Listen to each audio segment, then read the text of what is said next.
Bites and delights मध्ये मी प्रज्ञा तुम्हा सर्वांचं मनापासून स्वागत करते। आज आपण बघणार आहोत शेवयाचे गहू कसे भिजवायचे। चला तर मग रेसिपीला सुरुवात करूया। तुम्ही इथे बघू शकाल शेवया ह्या तयार झालेल्या आहे। या प्रकारे शेवया बारीक आणि पांढऱ्या शुभ्र होतील। त्यासाठी आपल्याला गहू कसे भिजवायचे आहे ते बघूया आणि कणिक कशी गाळायची आहे तेही सविस्तर या व्हिडिओमध्ये तुम्हाला समजेल। इथे मी माझा घरच्यांच्या अंदाजानुसार मला लागतील एवढ्या शेवयांसाठी मी इथे 8 पायली गहू घेतलेला आहे। स्वच्छ साफ करून घ्यायचा, त्यामध्ये काळी कचरा जो काही असेल तो काढून घ्यायचा। आम्ही मार्केटमधला गहू न वापरता इथे शेतामध्ये नुकताच तयार झालेला गहू इथे वापरत आहे, तर त्यामध्ये काळी कचरा हा असतोच। त्या कारणाने आपल्याला गहू हा सगळा स्वच्छ करून घ्यायचा आहे। 8 पायली गहू इथे मोजून झालेला आहे। 2 ते 3 पाण्याने आपल्याला याला धुवून घ्यायचं आहे। दुसरा एक ऑप्शन आहे, तुम्ही यामध्ये पाणी घालायचं आणि अर्धा तास गहू हे पाण्यामध्ये बुडत ठेवायचे। अर्ध्या तासानंतर याचं पाणी चेंज करायचं, 2 ते 3 पाण्याने धुवून घ्यायचं आणि नंतर तुम्ही याला कापडामध्ये बांधून मीठ घालून ठेवू शकता। मी इथे अर्धा तास पाण्यामध्ये बुडत ठेवणार नाही आहे, 2 ते 3 पाणी स्वच्छ धुवून घेणार आहे। त्यानंतर एक टोपली घ्यायची आहे, टोपलीमध्ये सुती कापड ठेवायचा, त्या कापडावर गहू ओतून घ्यायचे, या प्रकारे बघू शकता। त्यानंतर आपण यामध्ये चवीनुसार मीठ घालायचं आहे। अंदाजानुसार तुम्हाला इथे मीठ यामध्ये ऍड करायचं आहे। त्यानंतर या कापडाची गाठ बांधायची आहे आणि यावर कुठल्याही प्रकारचं पाणी वगैरे शिंपायचं नाही आहे आणि रात्रभर याला असंच ठेवून सकाळी या प्रकारे गहू एका टबमध्ये काढून घ्यायचे। गहू हे चिकट सुद्धा झालेले नाही आहेत किंवा ओलावा त्यामध्ये खूप ओलावा आहे असेही नाही आहे, गहू छान मोकळा आहे। तर हा गहू आता आपल्याला चक्कीवरून दळून आणायचा आहे। पीठ आणल्याबरोबरच आपल्याला त्याला चाळून घ्यावं लागणार आहे, कारण आपण जेवढा वेळ पीठ तसंच दाबून ठेवू तेवढा वेळ त्यामध्ये त्या गव्हाचा जे कोंडा असतो त्याचा लाल रंग हा चढतो, म्हणजेच तांब चढते। त्यासाठी म्हणून इथे मी 2 चाळण्या वापरणार आहे, एक जाड चाळणी, दुसरी म्हणजे बारीक चाळणी।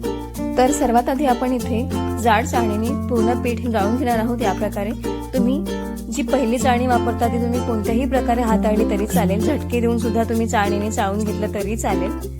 आणि चाळताना त्यामध्ये काही गाठी असतात, इथे तुम्हाला बघता येईल। जेव्हा पीठ आपण चाळून घेतो त्यामध्ये पीठ हे ओलं असतं, आपण शेवयाची कणिक जेव्हा दळतो ती ओलसरच असते, त्यामुळे यामध्ये थोडे लम्स असतात, गाठी असतात, तर त्या तुम्हाला हाताने फोडून घ्यायच्या आहे। त्यानंतर त्यामध्ये सुद्धा काही पीठ असतं, पांढरं पीठ, तेही तुम्हाला छान काढून घ्यायचं आहे। त्यामधला पांढरा भाग वाया गेला नाही पाहिजे, यासाठी म्हणून आपल्याला त्या गाठी फोडून पांढरं पीठ त्यामधलं काढून घ्यायचं आहे। आपण या चाळणीने गाळताना बघू शकता, या प्रकारे तुम्हाला इथे गाठी दिसतील, याच गाठी असतात, त्या तुम्हाला हाताने पूर्ण गाठी फोडून घ्यायच्या आहे। यामध्ये सुद्धा पीठ असतं, या प्रकारे तुम्ही पूर्ण पीठ गाळून घ्यायचं आहे, याच प्रकारे अगदी, जेणेकरून यामधलं पीठ काहीही वाया जाणार नाही।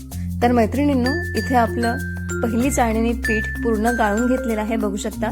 क्वांटिटी ही फार कमी झालेली आहे, यामधला कोंडा एवढा निघालेला आहे, बघू शकता इथे तुम्ही। हा कोंडा गायींना तुम्ही देऊ शकता, गाई वासरांना, ज्यांच्याकडे बैल वगैरे असतील त्यांना तुम्ही देऊ शकता। तर त्यानंतर आपण इथे सेकंड चाळणी घेतलेली आहे, दुसरी चाळणी म्हणजे ती बारीक चाळणी आहे आणि तुम्हाला सेकंड टाइम चाळताना अगदी हलक्या हाताने तुम्हाला हे चाळून घ्यायचं आहे, बघू शकता। या प्रकारे कुठल्याही प्रकारचा झटका किंवा जोराजोराने तुम्हाला चाळायचं नाही आहे, हलक्या हाताने चाळल्यावरच तुम्हाला कोंडा वरती येईल, कारण पहिल्या चाळणीने जेव्हा आपण गाळलं तेव्हा त्यामध्येही काही प्रमाणामध्ये कोंडा हा पडलेला असतो। तोच कोंडा काढण्यासाठी म्हणून आपण सेकंड चाळणी म्हणजेच बारीक चाळणी वापरतो। या प्रकारे कोंडा यातला काढून घ्यायचा आहे।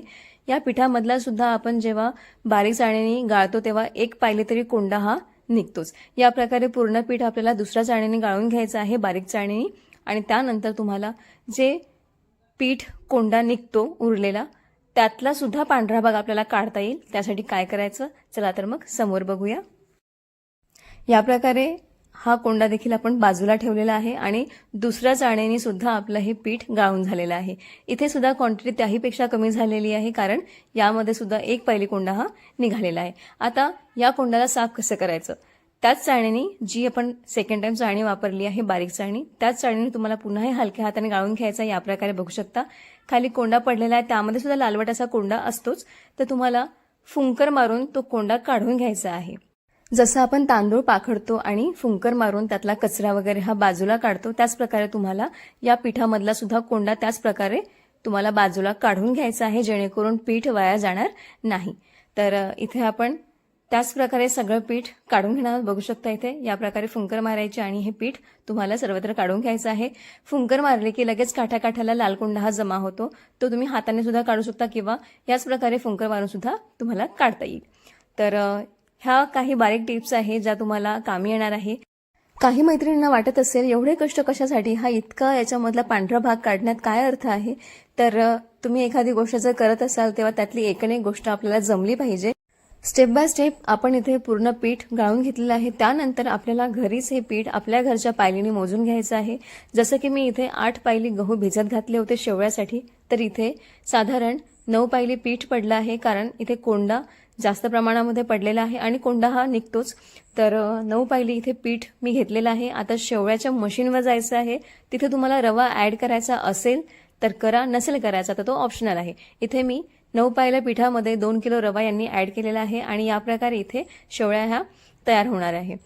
मैत्रिणींनो, साधारण 11 किलोच्या शेवळ्या अवघ्या अर्ध्या तासामध्ये आपल्याला इथे बनवून मिळणार आहेत. बघू शकता या प्रकारे इथे शेवळ्यासाठी पीठ भिजला जात आहे. यामध्ये चवीनुसार मीठ घालतात आणि त्यानंतर पीठ कोरडे भिजवायचं असते. अतिशय कणिक मळतो त्या प्रकारे बिलकुल नसते.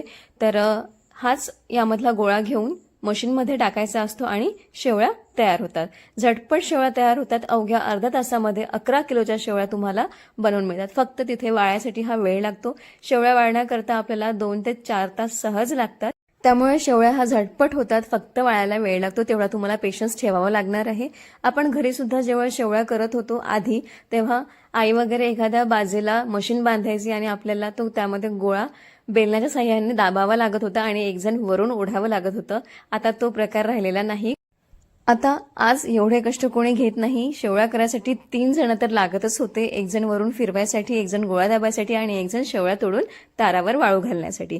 तर इथे एवढे तुम्हाला मेहनत घ्यावी लागत नाही. एकच बाई इथे काम करू शकते आणि तीच कणिक सुद्धा टाकू शकते, तीच शेवळ्या सुद्धा तोडू शकते, कणिक मळून ती तयार करू शकते. प्रत्येक काम ती स्वतःच करते. त्यामुळे शेवळ्या हा फार इझिली तयार होतात. बघू शकता अतिशय सुंदर आणि पांढऱ्या शुभ्र शेवळ्या तयार झालेल्या आहे.